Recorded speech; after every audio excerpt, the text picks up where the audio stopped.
आगामी कार्यक्रम प्रायोजित किया है जॉयस मायर मिनिस्ट्रीज के मित्रों और सहयोगियों ने।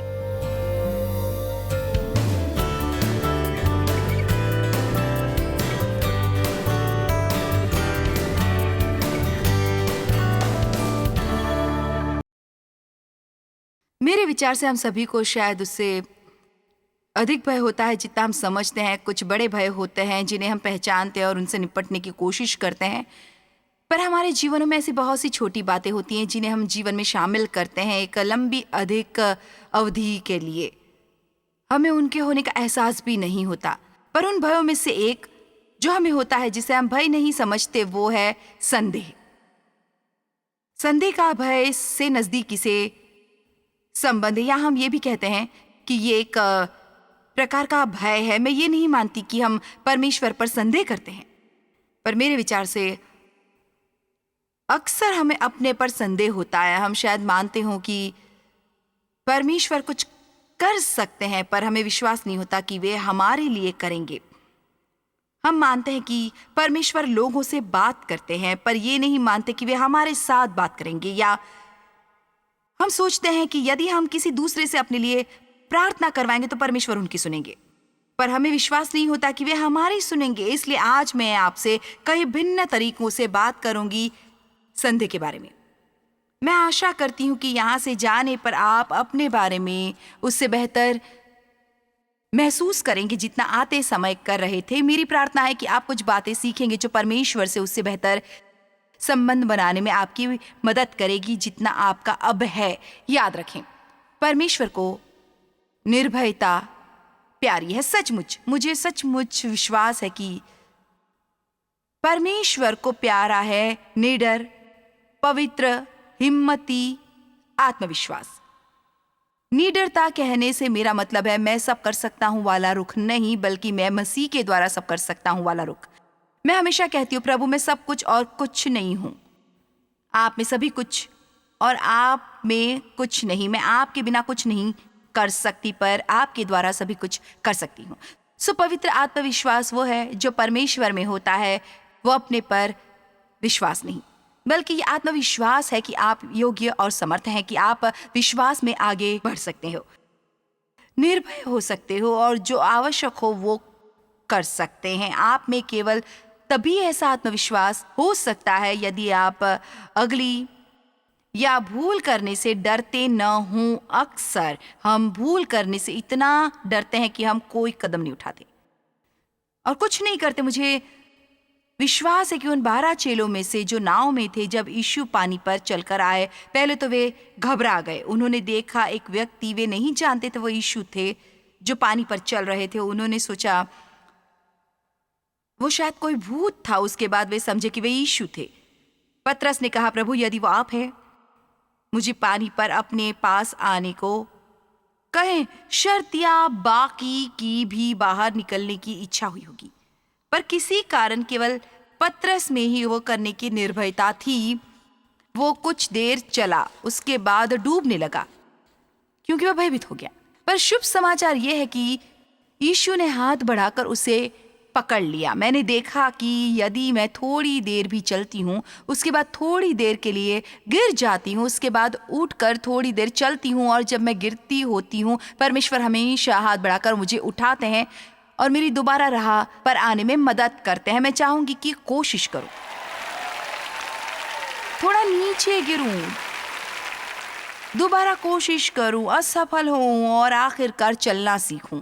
नाव में सुरक्षित रहने और कभी कुछ न आजमाने की बजाय ये एक महान बड़ी अद्भुत दुनिया है और आप सभी के लिए कई मौके प्रतीक्षा कर रहे हैं। अब मेरी बात सुनिए, आपको एक बताऊं, नीरस जीवन नहीं जीना है। क्या आपने सुना? मैं बहुत ऊब गई हूं, पर पता है यदि आप ऊबे तो शर्त या उसमें आप ही का दोष है, पर उसका बड़ा कारण है सुरक्षा की आदत पड़ जाना जो हमें होती है। वही घटिया उबाऊ सुरक्षित काम बार बार करते हुए और हम कभी आगे बढ़कर कुछ भिन्न नहीं करते। मैंने ये जाना, और आप मेरी बात सुनकर हंसेंगे, पर मुझे समझ आई जब मैं थी 50 या शायद 50 के करीब। उन दिनों महिलाएं अक्सर नायलॉन के टाइट्स पहना करती थीं और मैंने सारा जीवन सादे टाइट्स ही पहने थे। और दूसरी महिलाएं नीले, काले और गुलाबी पहनती थी और डिज़ाइन वाले भी, पर मैं नहीं पहनती थी। मैं हमेशा ही सादे टाइट्स पहना करती थी। और मेरे लिए विश्वास का बड़ा कदम था आगे बढ़कर भिन्न रंग के नायलॉन टाइट्स पहनना। और मैं इतनी कायर व्यक्ति नहीं हूं, और पर कुछ काम होते हैं जो हमें करने पसंद होते हैं। हम दूसरों को वो करते देखते हैं और हम भी वो करना और आजमाना चाहते हैं, पर हम बहुत घबराते हैं। मैं आपको प्रोत्साहित करना चाहती हूं कि थोड़ा अधिक निर्भयता से जीना आरंभ करें, अधिक निर्भयता से प्रार्थना करें और आगे बढ़कर अपने दिल की सुने और वो करें जो आपको विश्वास और परमेश्वर आपको करने का मौका दे रहे हैं।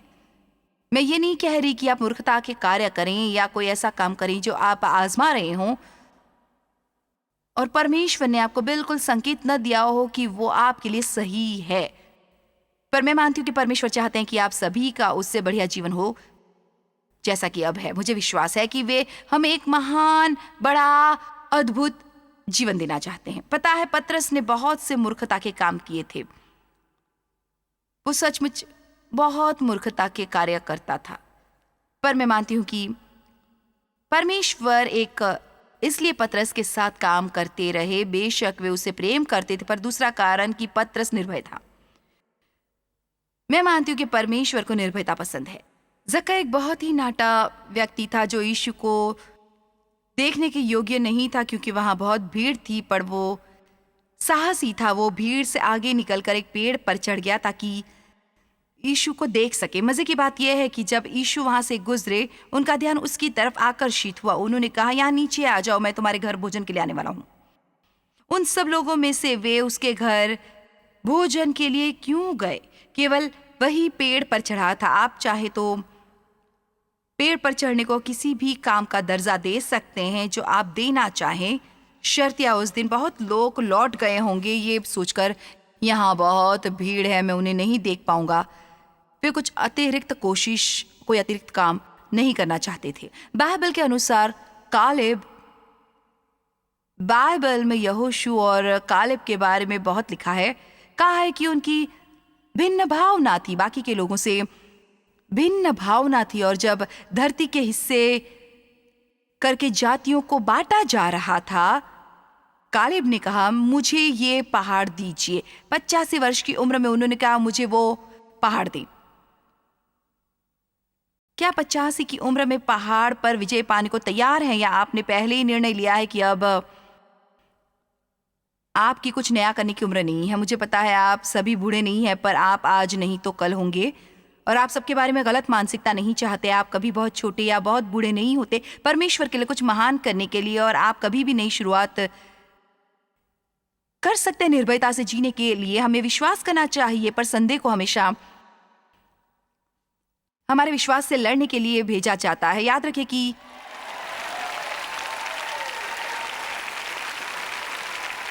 संदेह एक तरह का डर है। क्या मैंने सही निर्णय लिया है? मैं नहीं जानता। मुझे शायद वैसा नहीं करना चाहिए था। मुझे अनुभव होता है कि मुझे वो करना चाहिए था।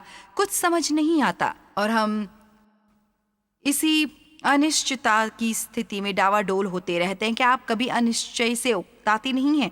क्या आप नहीं चाहते कि सब सही हो? आज नहीं तो कल हमें निर्णय लेकर कुछ आजमाना होता है और आशापूर्वक वो सही होता है। पर पता है, यदि वो न हो, आप गलती करते हैं, पर वो कयामत आने जैसा नहीं है। आप कम से कम उसे नहीं दोहराना सीखते हैं। मैंने बहुत से काम पहले उन्हें गलत करके ही सीखे हैं। ऐसे मैंने उन्हें करने का सही तरीका सीखा है। आइए रोमियो अध्याय 4 देखें वचन 18। मैंने अपनी पिछली सभा में भिन्न संदर्भ में इसे इस्तेमाल किया था, पर वो यहाँ उपयुक्त लगती है, सो मुझे फिर बनानी होगी। उस इब्राहिम ने निराशा में भी आशा रखकर विश्वास किया, इसलिए कि उस वचन के अनुसार कि तेरा वंश ऐसा होगा वो बहुत सी जातियों का पिता हो। परमेश्वर ने कहा तेरे अनगिनत वंशज होंगे। उसके वंशज होने में समस्या ये थी कि उसके कोई बच्चे नहीं थे और वो जो 100 वर्ष का था अपने मरे हुए से शरीर और सारा के गर्भ की मरी हुई सी दशा जानकर भी विश्वास में निर्बल न हुआ। उसने उस बारे में सोचा, उसके बारे में विचार किया। सब जानते हुए उसने विश्वास किया कि परमेश्वर महान थे। अब ध्यान दे वचन 20, और न अविश्वासी होकर परमेश्वर की प्रतिज्ञा पर संदेह किया, न उस पर सवाल उठाए। यहाँ ये नहीं कहा कि उनके सामने संदेह और अविश्वास नहीं आए, बल्कि ये कि वे उन्हें डावाडोल नहीं कर पाए। दूसरे शब्दों में मेरे विचार से इब्राहिम को परमेश्वर पर इतना विश्वास था कि संदेह होने पर उसने अपने संदेह पर संदेह किया। इसलिए आपको भी अगली बार जब काम कुछ करने वाले हों और आपको संदेह हो, आपको कहना चाहिए मुझे इस संदेह पर संदेह है, परमेश्वर पर विश्वास, पर अपने संदेहों पर संदेह है। आपको याद रखना है कि संदेह आपको उलझाने और आपसे चुराने की कोशिश कर रहा है। वो आपके मन के विरुद्ध संघर्ष करता है। और उन कामों में से एक जो हमें करना है जब हमें उलझन हो, वो ये कि हमें रुक कर दिमाग की न सुनकर अपने दिल में देखना है। रुक कर कहिए, मेरे दिल में क्या चल रहा है, मुझे किस पर विश्वास है, वो नहीं जो मैं सोचता हूं। कितने जानते हैं कि अक्सर उसमें फर्क होता है जो आप सोचते हैं और जिस पर विश्वास करते हैं। मन एक रणभूमि है और शैतान आपके मन से युद्ध करता है, एक के बाद दूसरा, दूसरे के बाद तीसरा विचार, बार बार। हमने आज बात की थी शत्रु के अग्नि बाणों के बारे में, और ये कि केवल विश्वास का कवच ही शत्रु के अग्नि बाणों को बुझा सकता है। मेरे विचार से उन अग्नि बाणों को हमारे मनों और भावनाओं पर फेंका जाता है बहुत ही बुरी तरह से। आमीन। इसलिए जब आप अपने दिल में विश्वास करते हैं कि आपसे कुछ करने की अपेक्षा है और वो अक्सर ऐसे आता है, वो एक अभिषेक जैसा होता है। मैं उसे पवित्र ज्ञान कहती हूं। ये आश्चर्यजनक है कि हम कितने सपनों के बारे में सोचकर उन्हें मार देते हैं। मैं हमेशा कहती हूं कि हम किसी चीज के बारे में बहुत सोचकर उसे मारते हैं। दाऊद में आत्मविश्वास था कि वो गोलियत को मार देगा, चाहे वो बहुत छोटा था, अच्छी तरह लैस नहीं था। शाऊल ने कहा तुम्हें कम से कम मेरा कवच पहनना चाहिए। उसने वो करने की कोशिश की पर वो नहीं कर पाया क्योंकि वो परमेश्वर के आत्मविश्वास में जाना चाहता था। मुझे वो प्यार है जो बाइबल कहती है कि जब वो और गोलियत आमने सामने आए और गोलियत उसे धमका रहा था, मैं तुम्हारे साथ ऐसा करूंगा, मैं तुम्हारे साथ वैसा करूंगा। दाऊद निसंदेह जवाब दे रहा था, मैं सेना के यहोवा के नाम पर तुम्हारे पास आता हूं और आज मैं तुम्हारा सर काट दूंगा। बाइबल में कहा है कि दाऊद तेजी से उसकी ओर दौड़ा। मुझे ये प्यारा है क्योंकि मेरे विचार से यदि वो वहीं रुककर बहुत देर तक गोलियत को देखता तो शायद दूसरी दिशा में भाग जाता। इब्राहिम ने भी अपने नपुंसक शरीर के बारे में सोचा होगा, पर वो 3 सप्ताह तक उसे घूरता नहीं रहा। उसने शायद सारा को देखा जो बूढ़ी और झुर्रियों से भरी और मां बनने के योग्य नहीं रही थी, और सोचा होगा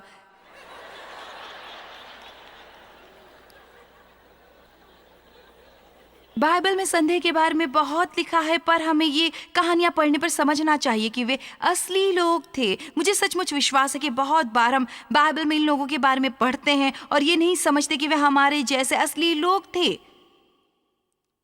शैतान उनके भी पीछे था, उन्हें भी विचार आते थे, उन्हें विश्वास में चलना होता था, उन्हें संदेह होता था, भय लगता था।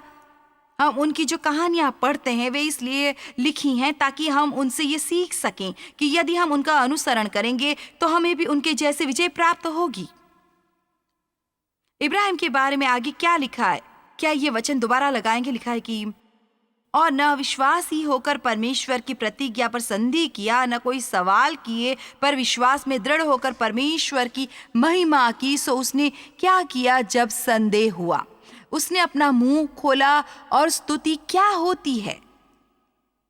स्तुति है परमेश्वर की भलाई के बारे में बखान करना। उसने परमेश्वर की महिमा की। उसने शायद कुछ ऐसा कहा होगा, परमेश्वर मुझे वो भले काम याद है जो आपने अतीत में मेरे साथ किए थे। मुझे याद है आप मेरे साथ कितने वफादार रहे थे जब से आपने मुझे घर छोड़कर उस जगह जाने को कहा है जो आप मुझे दिखाएंगे, और आपने ये किया है, आप वो कर चुके हैं। मैं आपकी महिमा करता हूँ परमेश्वर कि आप वो दोबारा करेंगे। संदेह आपका हौसला नहीं तोड़ेगा यदि आप अपना मुंह खोलकर विश्वास के वचनों से उससे युद्ध करेंगे।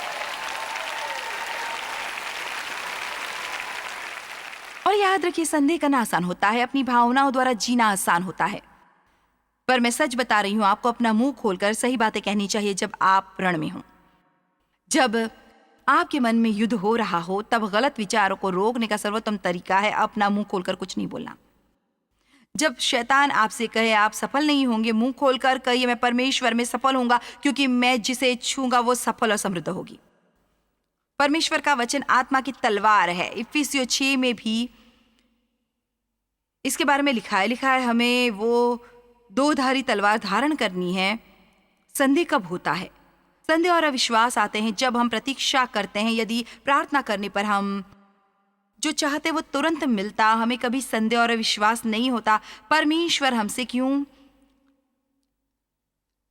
प्रतीक्षा करवाते हैं? क्योंकि हमारे विश्वास की प्रतीक्षा जरूरी है, ये जानने के लिए कि वो असली और सच्चा है। उसके बढ़ने के लिए उसका परखना जरूरी है।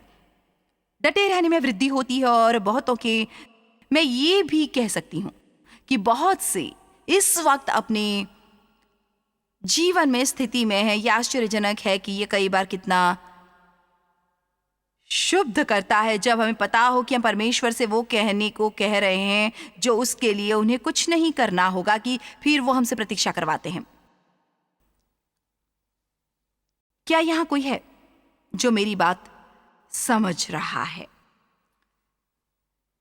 या आपको उसी चीज से निपटना पड़ रहा है? तो उठाइए, फिर और फिर और फिर से, फिर से, फिर से और फिर से और फिर से।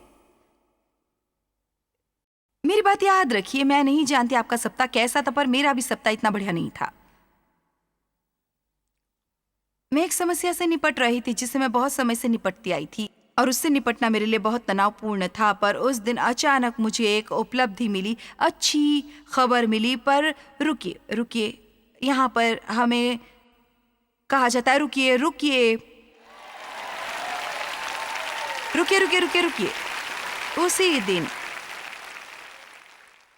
एक और समस्या सामने आई जो मैंने सोचा हल हो गई थी। मुझे यकीन था वो हल हो गई थी।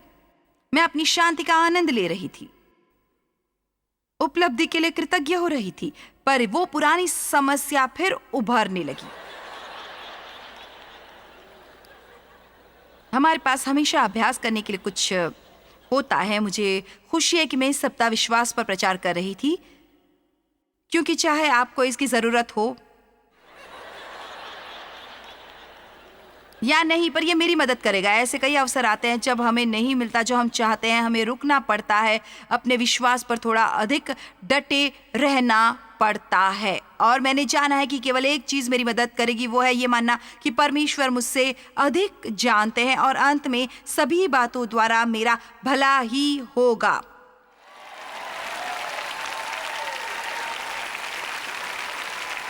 इसलिए आप जिसकी भी प्रतीक्षा कर रहे हो, और वो चाहे कितना भी कठिन हो, जब आप प्रतीक्षा करके बहुत थक जाने की परिस्थिति में हो और अपने मुंह से ये कहना चाहते हो मुझसे अब ये और नहीं होगा, ये कहने की बजाय आपको अपना मुंह खोलकर विश्वास में कहना चाहिए, परमेश्वर आप मुझ पर कभी भी मेरी बर्दाश्त से अधिक नहीं आने देंगे। यदि मैं ये सहन न कर सकता तो आपने इसे होने नहीं दिया होता, और मुझे पता है कि आप देर नहीं करेंगे, एक दिन भी नहीं, और ये कि बिल्कुल सही समय पर मुझे मेरी उपलब्धि मिल जाएगी। प्रतीक्षा के दौरान हमें संदेह होता है। बाइबल में इब्रानियों 10:35 और 36 में लिखा है कि हम केवल धीरज और विश्वास से परमेश्वर के वादे प्राप्त करते हैं। केवल विश्वास नहीं, बल्कि विश्वास और धीरज से। यूनानी में धीरज का अर्थ है आत्मा का वो फल जो केवल कष्टों में बढ़ता है। सो हम अपना विश्वास प्रकट करते हैं, हमारे सामने कष्ट आता है, हम विश्वास करते हैं तो हमारा विरोध होता है। हम विश्वास करते हैं, हमें उससे अधिक प्रतीक्षा करनी पड़ती है जितना हम चाहते हैं। उस समय के दौरान हमें धीरज बढ़ता है, इसलिए हमारा विश्वास तब तक पूरा नहीं होता जब तक उसके साथ हमें धीरज नहीं होता। और धीरज केवल प्रतीक्षा करने की योग्यता नहीं होती, बल्कि प्रतीक्षा के दौरान हमारा व्यवहार होता है। मैं आपको प्रतीक्षा छोटी बनाने का तरीका बताती हूँ। मैं आपके लिए एक प्रार्थना करूंगी जो पौलुस ने कुलुस्से के गिरजे में की थी।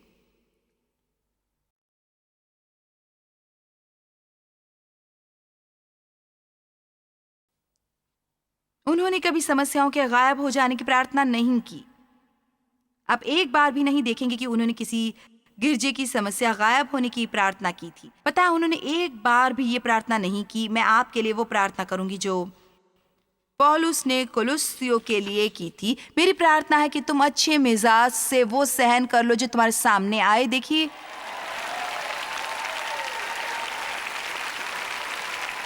किसी समस्या के आरंभ से ही यदि हम परमेश्वर की महिमा करते रहेंगे और स्थिर बने रहेंगे, प्रेम में चलते रहेंगे, अच्छा रुख बनाए रखेंगे, तो मेरे विचार से हमें उससे कम प्रतीक्षा करनी पड़ेगी जितनी हम सोचते हैं। ये समझने में बहुत बुद्धि की जरूरत नहीं है कि हमारे लिए बढ़ने के ये मौके क्यों जरूरी है। हमें केवल कष्टों के दौरान न अपने व्यवहार पर नजर रखनी है। मैं यहाँ इन लोगों से बात करने वाली हूँ। ये आप लोगों से अच्छा व्यवहार कर रहे हैं। ये आश्चर्यजनक है ना कि समस्या होने तक हमने कितना विश्वास किया होता है। ये गाना आसान है।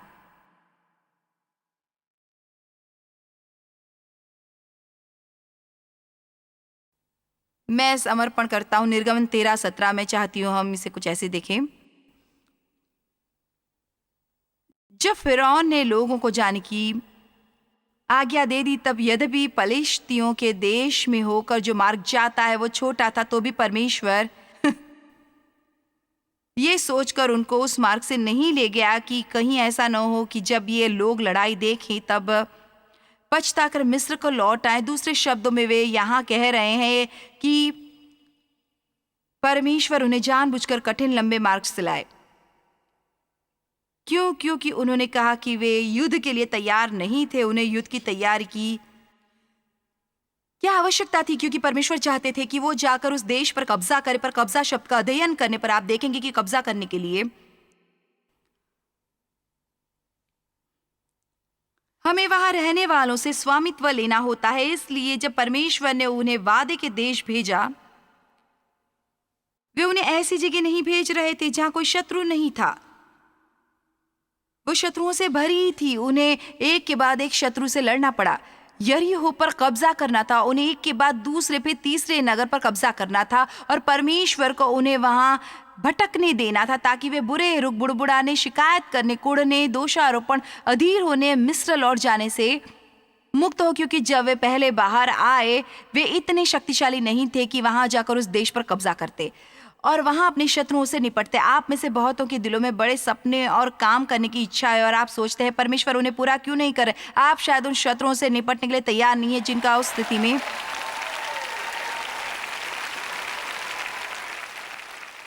यदि आप प्रार्थना कर रहे हैं कि परमेश्वर आपको इस्तेमाल करें, आप जितने अधिक लोगों की मदद करेंगे आपका उतना अधिक विरोध होगा। 1 कुरिन्थियों 16:9 में पौलुस ने कहा, मेरे लिए एक बड़ा और उपयोगी द्वार खुला है और विरोधी बहुत से हैं। मेरी लोगों को यह समझाने की इच्छा होती है, पर जब तक मैं एक बहुत लंबी किताब न लिखूं नहीं बता सकूंगी कि मुझे क्या करना पड़ा, कितने कष्ट उठाने पड़े थे। तब जाकर मैं 1976 की फरवरी से, जब मुझे अनुभव हुआ कि परमेश्वर ने मुझसे इस बारे में बात की कि उनकी मेरे जीवन के लिए क्या इच्छा थी। यहां पहुंची मैं बिल्कुल नहीं जानती, मैं आपको कैसे बताऊं उस दर्द डटे रहने के बारे में। वो लाखों बार जब मैं हिम्मत हार कर त्याग करना चाहती थी, लोगों से विरोध, शैतान से विरोध कितनी बार मेरे शरीर पर वार हुआ, मेरी भावनाओं पर वार हुआ। मैं नहीं जानती आपको कैसे वो बताऊं, पर पता है मैं उसे दुनिया की किसी चीज से नहीं बदलूंगी और कभी भी नहीं बदलूंगी। संदेह शब्द का अर्थ है कोई राह का न होना, और हम कभी बिना राह के नहीं होते क्योंकि यीशु हमारी राह है। बिना साधनों के होना, संदेह में होना, उलझन में होना, कुछ समझ न पाना, दोहराए पर होना, राह के बारे में दुविधा होना, हमें परमेश्वर पर विश्वास करना सीखना है। उन्हें अपनी अगुवाई और मार्गदर्शन करने देना है। उसके बाद आत्मविश्वास से आगे बढ़कर वो करना है जो हमें विश्वास हो कि वे हमसे करने को कह रहे हैं। याकूब अध्याय 1:5-8 हमें संदेह के बारे में कुछ अच्छी बातें सिखाता है। आइए उन्हें देखते हैं। याकूब 1:5-8 तक। यदि तुम में से किसी को वृद्धि घटी हो तो परमेश्वर से मांगे, जो सबको देता है, केवल अच्छा करने वाले परिपूर्ण लोगों को नहीं, जो बिना उल्हाना दिए सबको उदारता से देता है। अब ध्यान दें, क्योंकि वो महत्वपूर्ण है, बिना उल्हाना और दोषारोपण की। यदि आपने याकूब अध्याय 1 पहले वचन से पढ़ा है, वे कष्ट और आत्मिक वृद्धि के मौकों के बारे में बोल रहे हैं। सो मैं आपको यहाँ तक कह सकती हूँ कि यदि हमने अपने को मुश्किल में डाला है, अपनी अज्ञानता या बुद्धि की कमी से कोई द्वार खोला है और हम परमेश्वर से मदद मांगे, परमेश्वर हमारे पाप क्षमा करेंगे। वे हमें दोष नहीं ढूंढेंगे, हमें उल्हाना नहीं देंगे, वे हमारी मदद करेंगे और आपकी मदद करेंगे। अब ये शुभ समाचार है। क्या ये जानना शुभ समाचार नहीं कि आपको परमेश्वर की मदद मिलेगी? आइए उसे दोबारा लगाते हैं। और उसको दी जाएगी। अगला वचन, पर विश्वास से मांगे और कुछ संदेह न करें, हिचकिचाएं और डगमगाए नहीं। इसलिए मैं 1 मिनट यहीं रुकने वाली हूं और मैं आपको ये विश्वास करने को प्रोत्साहित करूंगी कि आप चाहें कितने भी बुरे रहे हों, परमेश्वर आपकी मदद करना चाहते हैं। आप जिस पल उनसे कहेंगे कि आपको क्षमा करें, आपको क्षमा मिलेगी। केवल इतना ही नहीं, यदि आप सच्चे दिल से पश्चाताप करेंगे तो आपको बिल्कुल दोषी नहीं अनुभव करना होगा। जॉयस, ये इतना अच्छा नहीं हो सकता। जी हाँ, ये है। परमेश्वर बहुत अच्छे हैं। परमेश्वर सचमुच बहुत अच्छे हैं। मेरे विचार से वे उससे कहीं बेहतर है जितना हम समझते हैं। ओ हाँ, इसके बारे में सोचिए। सच तो यह है कि मैं आपको कुछ बताने वाली हूं जो मुझे 3 सप्ताह पहले समझ आया और मुझसे ये कहे बिना नहीं रहा जाएगा। पता है, परमेश्वर ने हमें संबंधों के लिए बनाया है और किसी के साथ संबंध बनाने के लिए आपको वास्तव में, चाहे आपको एहसास न हो, पहले से निर्णय लेना होता है कि वे चाहे जो भी करें, संबंध के दौरान जो आपको परेशान करे, ठेस पहुंचाए, नाराज करें या दिल दुखाए, कि आप उन्हें क्षमा करेंगे। यदि आप नहीं करेंगे, संबंध टूट जाएगा। मैं डेव के साथ अपने संबंध के बारे में ऐसा सोच रही थी। हमारे विवाह को 45 वर्ष हुए हैं और हमें एक दूजे को क्षमा करना पड़ा। केवल प्रभु जानते हैं, हजारों लाखों बार। पहले ये बहुत कठिन था, अब ये बहुत आसान है। मैं कहती हूँ, मैं आइंदा लड़कर अपनी शक्ति नहीं व्यर्थ करना चाहूंगी। आपको क्षमा कर दिया, जाकर अपना काम करो। मेरे पास अब ऐसी बातों के लिए शक्ति नहीं बची है। पर यदि मैं डेव के साथ विवाहित रहना चाहती हूँ, जो मैं चाहती हूँ, तो मैंने पहले से निर्णय लिया है कि वे चाहे और जो भी करे, मैं उन्हें क्षमा करूंगी। कितने मेरी बात समझ रहे हैं? आप सहमत है ना? अच्छा, बताइए कितनों के बच्चे हैं? क्या हाँ कोई ऐसा व्यक्ति है जो अपेक्षा करता है कि उनका बच्चा उन्हें कभी निराशा या आहत नहीं करेगा? नहीं, हम ऐसी आशा नहीं करते। आपने पहले ही निर्णय लिया है कि आप बच्चे के प्रति समर्पित हैं। उन्हें क्षमा करना आसान होता है, जिन्हें हम, और पता है मैंने क्या सोचा? बाइबल के अनुसार परमेश्वर शुरुआत से अंत जानते हैं, कि वे पहले से हर उस शब्द को जानते हैं जो अभी हमने बोला ही नहीं है। इसलिए हम जीवन में चाहे जो भी गलत करने वाले हैं, और ऐसा बहुत कुछ होगा, परमेश्वर पहले से जानते हैं और हमारे साथ संबंध कायम करने के लिए उन्हें पहले ही हमें क्षमा करने का निर्णय लिया है। हमें केवल उनसे मांगनी और स्वीकार करनी है। अब ये इतना विस्मयकारी है कि मैं सहन नहीं कर सकती।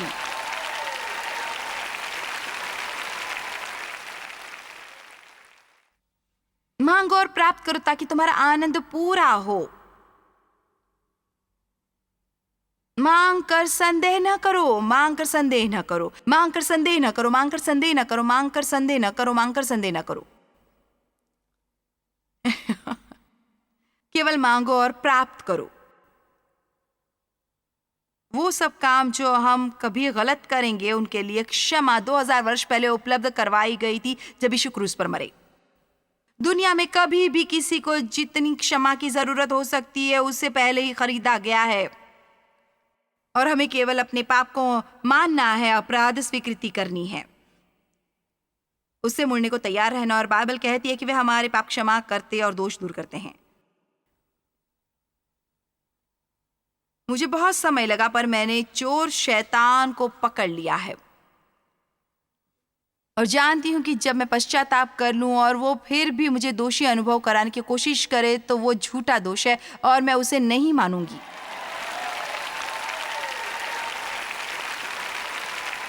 ये एक झूठ है, धोखा है, क्योंकि यदि मेरे पाप को उतना दूर किया गया है जितना पूर्व से पश्चिम, और परमेश्वर उसे आइंदा याद नहीं करते, वे उसे अपने से इतना दूर करते हैं कि उसे याद नहीं करते, हम ऐसी चीज के बारे में दोषी क्यों महसूस करें जिसका अस्तित्व नहीं है? वाह वाह वाह वाह वाह वाह! हे परमेश्वर, ये काफी अच्छा था।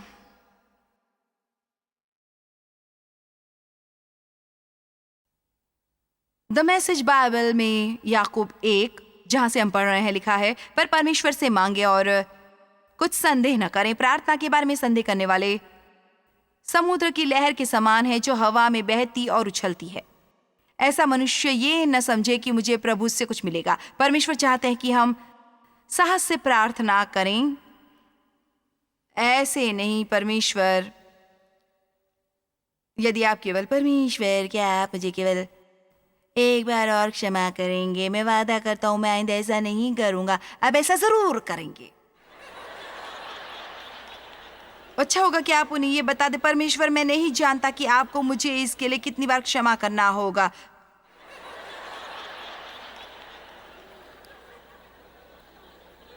वो एक बात होती है जब आप रोज बेपरवाह रुख के साथ जागते, पाप करते और परवाह भी नहीं करते हैं।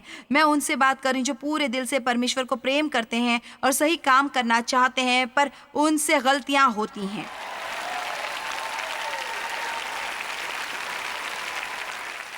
याद रखिए, परमेश्वर दिलों के परमेश्वर हैं, वे हमारे दिल देखते हैं। परमेश्वर ने दाऊद को अपना प्रिय व्यक्ति कैसे कहा? जब दाऊद ने कत्ल किया था, व्यभिचार किया, झूठ बोला था और कई समस्याओं की जड़ था, शर्तिया उसने परमेश्वर को आहत किया था। फिर भी बाइबल के अनुसार दाऊद के पाप करने के बहुत समय बाद दाऊद मेरे मन को भाता व्यक्ति है। क्यों? क्योंकि दाऊद सचमुच परमेश्वर को प्रेम करता था, पर कभी कभी उस पर मूर्खता का भूत सवार हो जाता था।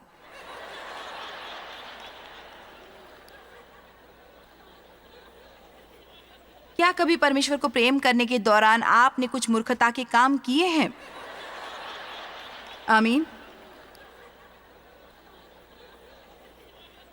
बाइबल में कहा है चोर केवल चुराने, मारने और विनाश करने आता है, पर यीशु ने कहा ये समझ ले मैं आया ताकि तुम्हें जीवन मिले और उसका आनंद मिले और बहुतायत मिले, इतना भरपूर कि बाहर छल के और हम अपने जीवन का आनंद नहीं ले सकते।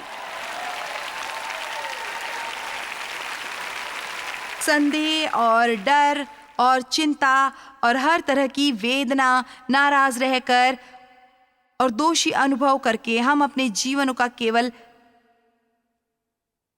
तभी आनंद ले सकते हैं यदि हम वचन पर विश्वास करें और निडरता से जिएं और कहें ये वादे मेरे लिए हैं, ये बाकी सबके लिए नहीं है, मेरे लिए हैं। इफिसियों 3:20 के अनुसार अब जो ऐसा सामर्थ्य है कि हमारी गिनती और समझ से कहीं अधिक काम कर सकता है, उस सामर्थ्य के अनुसार जो हम में कार्य करता है। इफिसियों 3:12 देखते हैं, जिसमें हमको उस पर विश्वास रखने से ध्यान से सुनिए, हियाव और भरोसे से निकट आने का अधिकार है। परमेश्वर के पास स्वतंत्रता और निडरता से जाने का अधिकार है। आइए फिर से पढ़ते हैं, जिसमें हमको उस पर विश्वास रखने से हम ये कैसे कर सकते हैं? विश्वास द्वारा अपनी परिपूर्णता और अपने भले कार्यों के लेखे से नहीं, पर जब हमें पता हो हम कितने बुरे हैं, हम विश्वास के अलावा परमेश्वर के पास कैसे जा सकते हैं? उस पर अपने विश्वास के कारण हम साहस करते हैं, हम विश्वास करते हैं कि यदि हम लाल समुद्र में पांव रखेंगे उसमें राह बनेगी।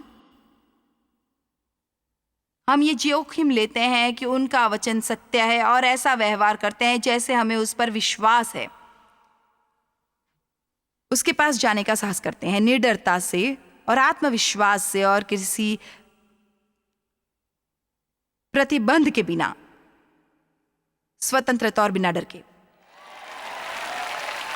हमें ये सोचकर परमेश्वर के पास नहीं जाना है कि कहीं वे हमसे क्रोधित तो नहीं।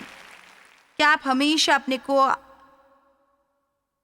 आंकते हैं? आप अपने खुद के जज हैं, जूरी हैं, वकील हैं और हमेशा खुद को दोषी करार देते हैं? क्या आप अपने पर कार्यों को आंकते हैं?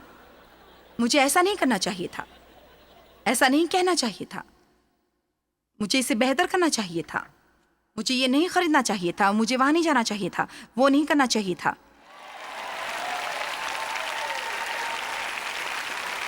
मैंने प्रार्थना पर्याप्त नहीं की है, मैंने बाइबल में सही अध्ययन नहीं पढ़ा है, आज मैंने वचन का इकरार नहीं किया, बच्चों का आलिंगन नहीं किया, पंसारी की दुकान पर बहुत समय बिताया,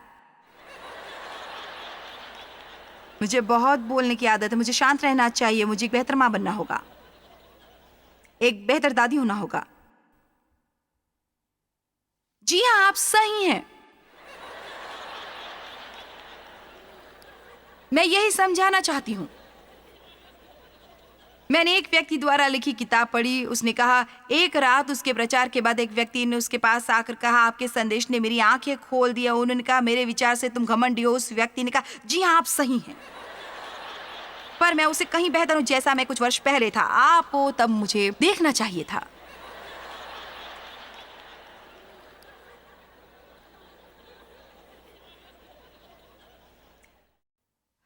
शुभ संदेश के बारे में अच्छी बात यह है कि मुझसे हमेशा गलतियां होती रहती हैं, पर उनसे फर्क नहीं पड़ता, इसलिए क्योंकि मैं कोशिश नहीं करती कि मुझ में दुर्बलताएं हैं, वो सब में होती हैं, वो हम सब में होती हैं, और यदि हम में न होती तो वो यीशु को वो सहन करने की जरूरत न होती जो उन्होंने किया था। क्या आपने मुझे सुना? यदि आप नियमों के अधीन रहना चाहें तो वो आपकी मर्जी है,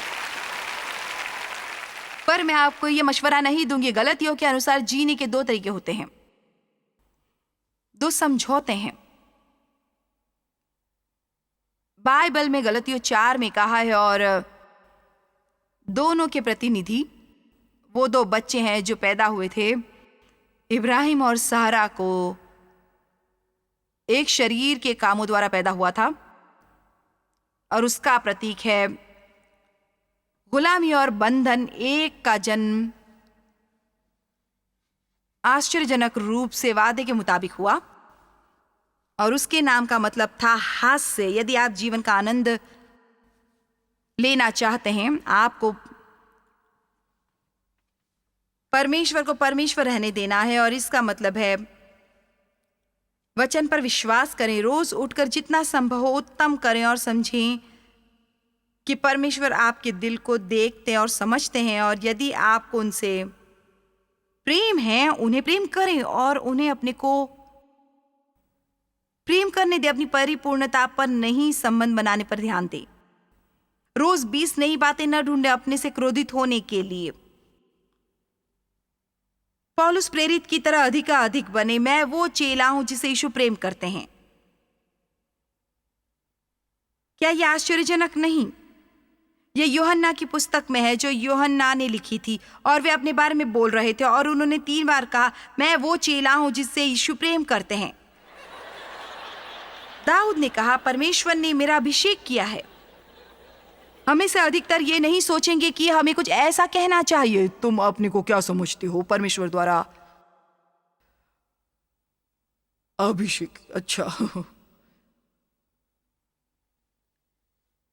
अपनी परिपूर्णता से अपने को प्रभावित करना बंद करें। देखिए, किसी को यह लिख लेना चाहिए।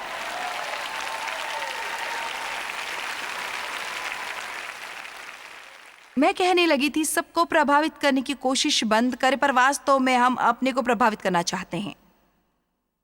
अपनी परिपूर्णता से अपने को प्रभावित करना बंद करें और कहें, परमेश्वर, मैं इतने बुरे हाल में हूं, मैं नहीं जानता आप कैसे मेरे लिए कुछ करेंगे, पर मैं कहना चाहूंगा, आपने वादा किया था, सो मैं विश्वास करूंगा, मैं वो प्राप्त करूंगा। मुझे पता है मैं वहां नहीं जहां मुझे होना चाहिए, पर परमेश्वर के अनुग्रह से मैं पुरानी अवस्था में नहीं, मैं ठीक हूं और अपनी राह पर हूं। आमीन। मैं ऐसा नहीं, वैसा नहीं, मुझ में ये नहीं है, वो नहीं है। माना हम सभी को बदलने की जरूरत है, इसमें कोई फर्क नहीं पड़ता, पर आप अपने को नहीं बदल सकते। यदि आपको मुझ पर विश्वास नहीं, कोशिश करते रहें। उसे 3, 4, 5, 6 वर्ष और दीजिए, या शायद 10 भी। और जब आप अपनी कोशिश से पूरी तरह थक जाएं, तब आप जाकर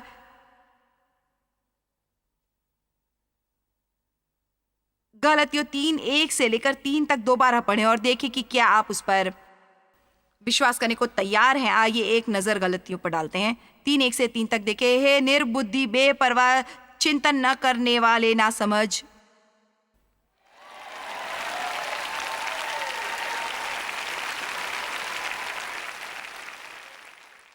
मुझे पता है टीवी के सारे दर्शक केंटकी वासी नहीं है, सो इसमें आपका राज्य भी शामिल है।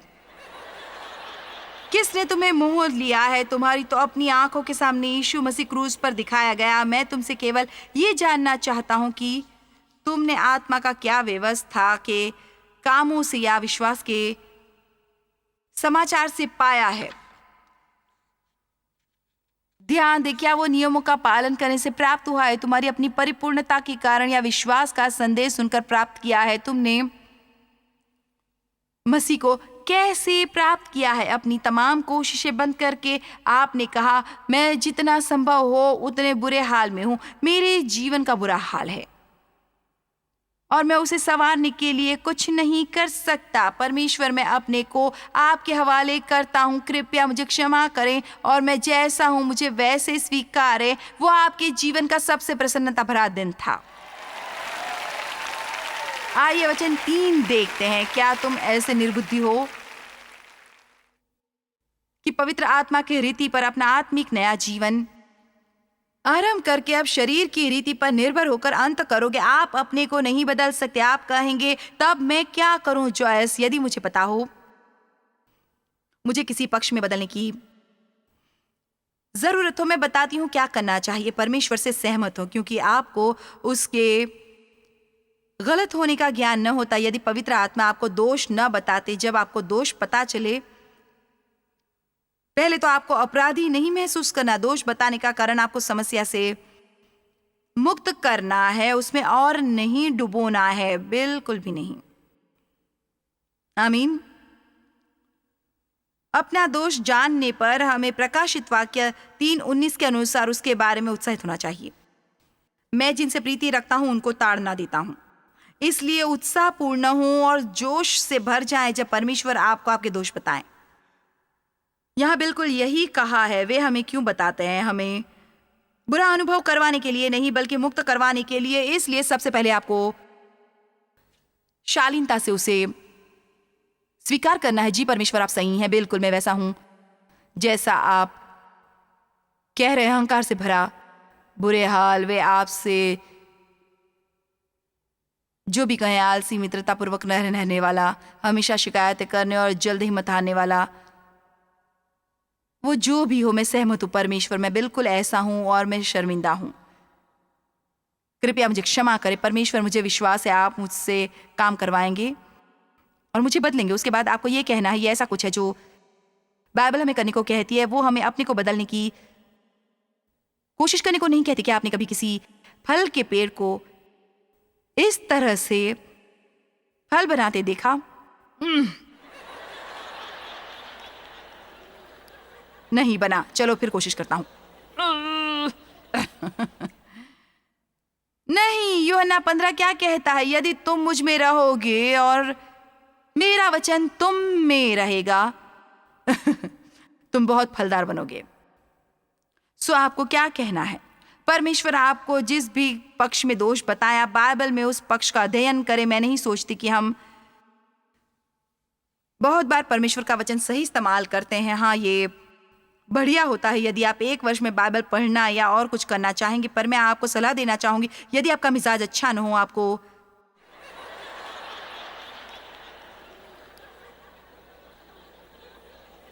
समृद्धि का अध्ययन नहीं करना चाहिए। ध्यान दीजिए, आप क्रोध के बारे में जो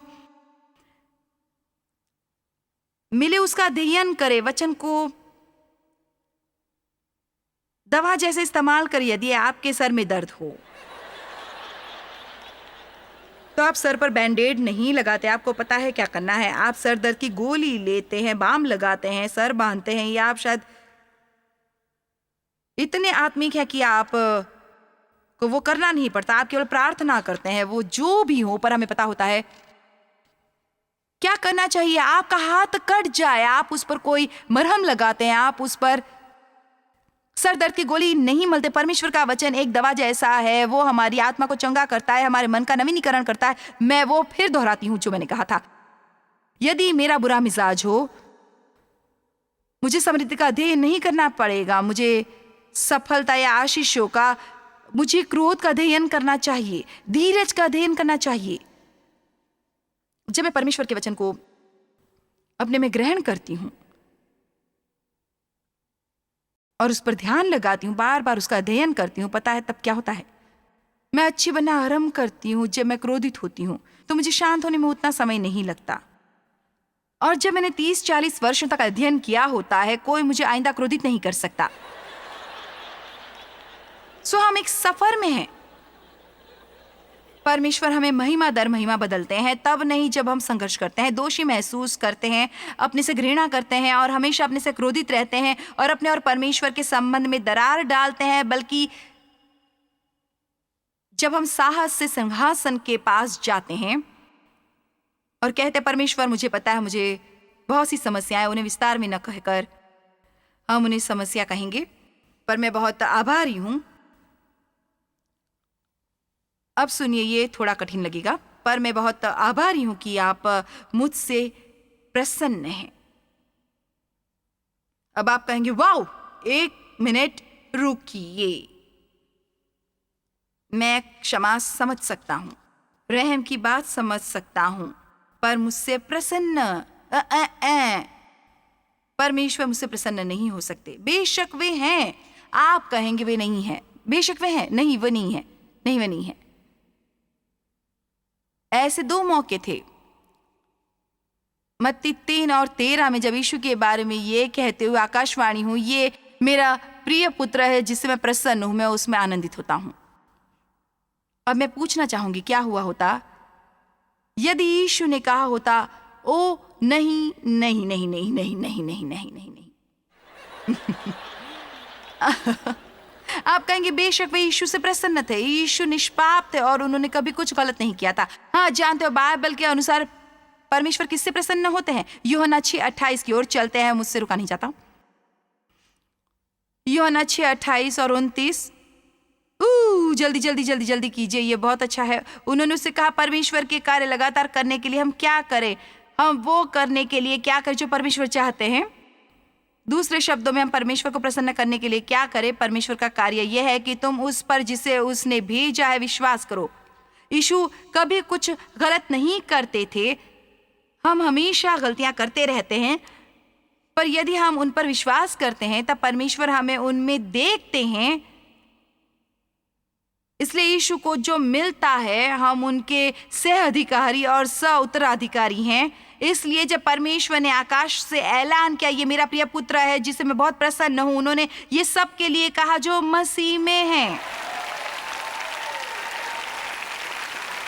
हे प्रभु, मुझे शायद इमारत में भागना पड़े, ये नहीं कर सकती। मसीह में हम नया जन्म लेते हैं, मसीह में हम पवित्र बनते हैं, उनमें हमें निस्तारा मिलता है, उनमें हम उनके नाम में प्रार्थना कर और अपनी प्रार्थनाएं पूरी करवा लेते हैं। देखिए, आपको ऐसे कुछ बकवास को झाड़ देना है। माना परमेश्वर हमारे हर काम से प्रसन्न नहीं होते, पर वे हमसे प्रसन्न होते हैं। मैं आपको विश्वास के शब्द बोलने की अहमियत का स्मरण कराना चाहती हूँ, तब भी जब डर और संदेह आपके मन में पांव जमाना चाहें। आप ऐसे मुकाबला कर सकते हैं। किसी विचार को रोकने का सर्वोत्तम तरीका है ऐसा कुछ बोलना, जो ऐसा कुछ हो जो आप सोचना पसंद करेंगे। आपका दिन बढ़िया बीते, ये साधन मंगवाइए, तब आप होने लगेंगे धन्य धन्य धन्य धन्य धन्य, उससे कहीं अधिक धन्य जितने अब हैं। परमेश्वर कृपा करें। जॉयस मायर मिनिस्ट्रीज में आप हमारे लिए बहुत ही कीमती हैं, जितना कि आप जानते हैं। हम आपकी सराहना करते हैं और इस सेविकाई को दुनिया भर में संभव बनाने के लिए हम अपने दोस्तों और सहभागियों को धन्यवाद देते हैं। हम साथ मिलकर भूखों को खाना खिलाते हैं, गरीबों को कपड़े देते हैं और कई देशों में सुसमाचार बांटते हैं। अपना प्रार्थना निवेदन भेजने के लिए कृपया आज ही संपर्क कीजिए jmmindia.org पर। हमारे स्रोतों के बारे में और भी जानिए। जॉयस की सभाओं की सूची देखिए हमारे साथ सहभागी बनने के लिए, क्योंकि हम दुनिया भर में मसीह के प्रेम को बांटते हैं।